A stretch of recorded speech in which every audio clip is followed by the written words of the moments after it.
हर हर महादेव, जय माता के। आज बात करते हैं पितरों के बारे में।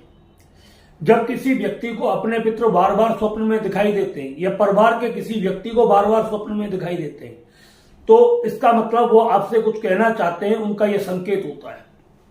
जैसे कि अगर आपको पितरों आपको दिखाई दे रहे हैं और वो प्रसन्न मुद्रा में दिखाई दे रहे हैं, हंसते हुए दिखाई दे रहे हैं, आपके साथ बात करते हुए दिखाई दे रहे हैं, तो इसका मतलब आपके प्रश्न आपके क्रियाकर्मों से प्रसन्न हैं और बहुत सुखी हैं।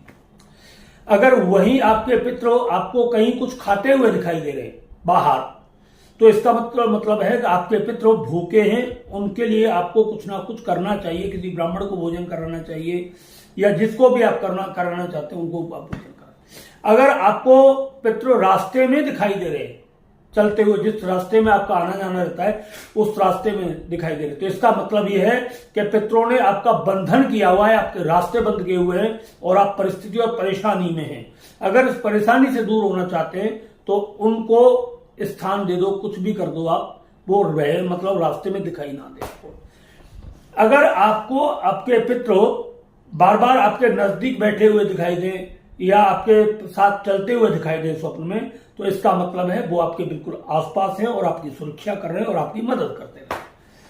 अगर आपको बार बार स्वप्न में पक्षी दिखाई देते हैं, तोता, मोर, कबूतर, ऐसे पक्षी दिखाई देते हैं जो भी हैं, तो आप समझिए कि आपके पितरों ने पक्षियों के रूप में कहीं ना कहीं जन्म लिया हुआ है और वो आपसे उसकी मुक्ति चाहते हैं।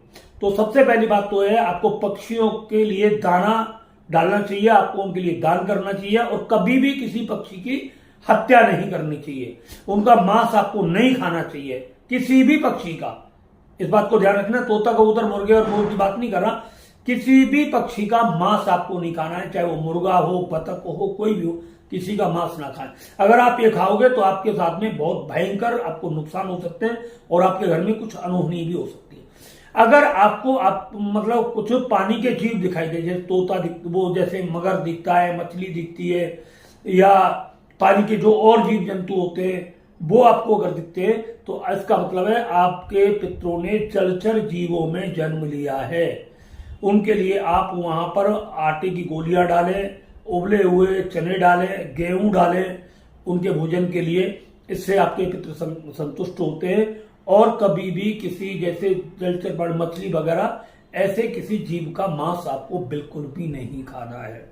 अगर आपके पितरों आपको बार बार स्वप्न में कुत्ता, बिल्ली, गधे, घोड़े ऐसे दिखाई देते, तो इसका मतलब आपके पितृ थलचर में हैं और वो आपसे अपनी मुक्ति के लिए मतलब वो चाहते हैं कि इन जीवों पर आप दया करें। कुत्ते, बिल्ली, बंदर, इनको मारे नहीं।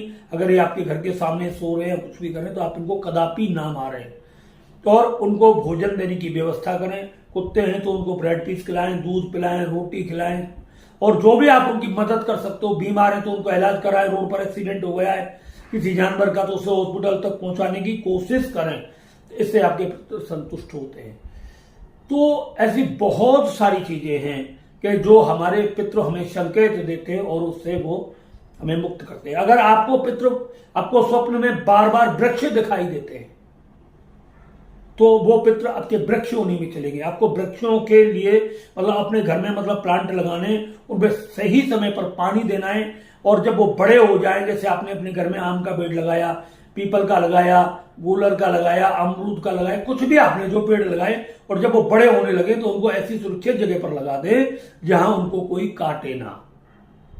पेड़ कोई भी हो सकता, आम, जामुन, नीम, पीपल, बरगद, वृक्ष कोई भी हो, तो इससे आपके पितरों को मुक्ति मिलती है। तो ये कुछ ऐसे मतलब उपाय हैं कि जो पितृ हमें संकेत देते हैं स्वप्न में, हम इनको कर सकते हैं। दूसरी बात, आप अपने पितरों की मुक्ति के लिए सूरज को जल दें। जब भी आप सूरज को जल दें, पहले सूरज को बार बार प्रणाम करें, हे भगवान सूर्यदेव, मैं आपके श्री चरणों में प्रणाम करता हूं, आप इस प्रणाम को स्वीकार करें। ऐसे बार बार आपको बोलना है, फिर सूरज को जल देना है। जल देने के बाद में आपको भगवान सूर्य से प्रार्थना करनी है, मेरे पितृ जहां पर भी हो ये जल उनको लग जाए और हे भगवान सूर्य, मेरे पितरों को आपके श्री चरणों में शुभ स्थान प्राप्त हो, वो अपनी पितृयोनि से हमेशा के लिए मुक्त हो जाए। कुछ लोग कहते हैं हमें तो हमारे पितृ दिखाई ही नहीं देते। समझो, आप चाहे बेशक कितने भी धनवान हैं, कितने भी अमीर हैं, कुछ भी हो, मगर इसका मतलब ये नहीं कि आपको अपने पितृ दिखाई नहीं दे रहे, तो हमें हकीकत में स्वप्न में हमारे देवता दिखते हैं, उसी शकल में दिखते हैं, तो वो ही मतलब उसको ही पितृदोष माना जाता है। अगर आपको आपके पितृ बिल्कुल भी नहीं दिखाई दे रहे तो वो समझो आपके कर्मों से पूरे तरीके से संतुष्ट नहीं है। जैसे कोई गलत व्यक्ति होता है और आपको उससे इतनी नफरत हो जाए कि उसकी शक्ल देखना भी आपको मतलब जो है बहुत गलत लगता हो, ऐसे ही आपके कर्मों के आधार पर, आपके दुष्कर्मों के आधार पर आपके पितृ आपकी शक्ल देखना नहीं चाहते और न ही वो आपको अपनी शक्ल दिखाना चाहते हैं। तो आप ये मत समझिए कि हमारे घर में पितृदोष नहीं है। ऐसे व्यक्ति किसी समय पर बहुत भयंकर मुसीबत में पड़ते हैं जिसका कोई समाधान नहीं होता। इसलिए आप अपने पितरों के प्रति सदैव सचेत रहे, उनके सम्मान के लिए उनका सम्मान करें। हर अमावस्या के दिन अगर निकाल सकते हैं तो उनके लिए मतलब भोग प्रसाद निकालें और कुछ कौओं को डालें, कुत्तों को डालें, कुछ पानी के अंदर डाल दें, कुछ अपनी छत के ऊपर डाल दें, पक्षियों को डाल दें। ऐसे करने से आपके पितरों की मुक्ति होती है।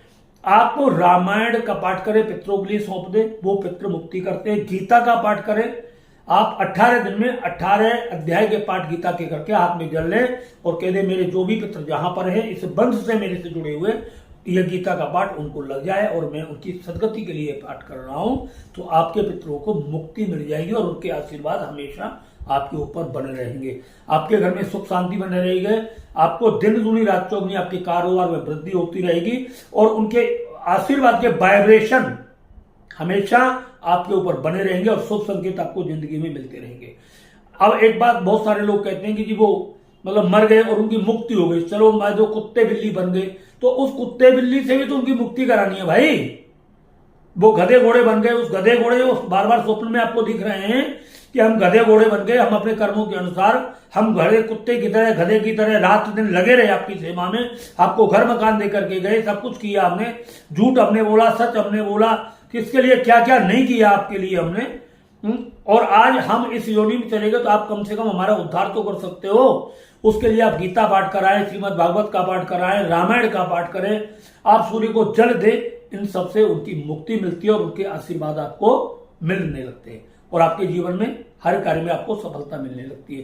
तो ये आज मैंने पितरों के लिए आपको बताया है। अगर आपकी ये वीडियो समझ में आई हो और आपको अच्छी लगी हो तो ज्यादा से ज्यादा इसको लाइक करें, ज्यादा से ज्यादा आप हमारे चैनल को सब्सक्राइब करें और मतलब जो है इस चैनल को ज्यादा से ज्यादा शेयर करें। दूसरी बात, हमारा एक पराशक्ति चैनल है और ये हमारा पराविज्ञान चैनल है और दोनों ही चैनल बहुत सारे लोगों ने कहा है गुरुजी दोनों ही चैनल एक नाम से हो रहे हैं। आप अपने चैनल को मतलब दूसरे वाले चैनल को पराशक्ति को आप उसे किसी ऐसे चैनल में डालें जो मोटिवेट भी करने वाला हो और उसमें थोड़ी बहुत साधनाओं के विषय में हो। साधनाओं के लिए आप इसी चैनल को रखें पराविज्ञान को, ये बेटर रहेगा। मगर आप मोटिवेशनल पोस्ट आप पराशक्ति वाले चैनल का नाम बदल करके उसमें तो मतलब जो आप उसमें मोटिवेशनल पोस्ट भी डालें। आपकी बातें जब हम सुनते हैं तो आपको बहुत अच्छा लगता है हमको। तो ठीक है, मैं आपके कहने से इस पर विचार कर रहा हूं और बहुत जल्द विचार करने वाला हूं। तो उसमें मैं भी चाहता हूं कि व्यक्ति आज मानसिक तनावों से बहुत ज्यादा घिरा हुआ है और वो उस तनाव से कैसे मुक्ति मिले, कैसे उसके जीवन में खुशी आए और कैसे वो अपनी लाइफ में आगे बढ़े। और मैं हमेशा एक बात कहता हूं, रोने वाले व्यक्ति के लिए कहीं जगह नहीं मिलती, उसे सभी लोग ठोकर मार देते हैं और यहां तक उसके पास कोई भी कामयाबी भी नजदीक जल्दी नहीं आती है। तो इसलिए हमेशा ध्यान रखें, जब भी किसी से मिले मुस्कुराहट के साथ मिले और अच्छे विचारों के साथ मिले, ये आपकी कामयाबी का बहुत बड़ा मार्ग है। अगर आपको वीडियो अच्छा लगा है तो इसको लाइक शेयर सब्सक्राइब कर दें। इसी के साथ हम अपनी वाणी को प्रारंभ देते हैं। हर हर महादेव, धन्यवाद।